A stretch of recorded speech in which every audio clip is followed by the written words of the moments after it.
अपन channel SCS Mithila के करू subscribe और बेल बटन जरूर दबा दिया ताकि हर खबर सबसे पहले पहुंचा अहां तक। नमस्कार, अहां सब देख रहे छी एससीएस मिथिला। हम छी कमलेंद्र झा। आओ खबर के शुरुआत करी और बात करी दरभंगा में भेल फ्लैग मार्च के, जे बहादुरपुर, तिलकेश्वर और कुशेश्वर स्थान थाना क्षेत्र में निकालल गेल।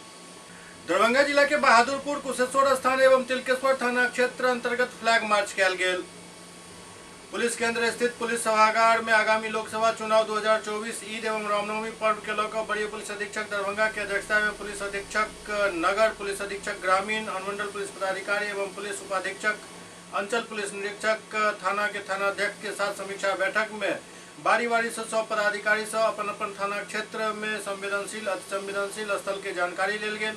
अति संवेदनशील स्थल पर थानाध्यक्ष स्वयं भ्रमणशील रहता एवं अनुमंडल पुलिस पदाधिकारी एवं अंचल पुलिस निरीक्षक के एहन स्थल पर निगरानी रखे के लेल कहल गेल हन, जेकरा आलोक में बिरौल अनुमंडल के कुशेश्वर स्थान, तिलकेश्वर एवं सदर अनुमंडल के बहादुरपुर थाना के द्वारा अपना अपना क्षेत्र में फ्लैग मार्च को एरिया डोमिनेशन कयल गेल।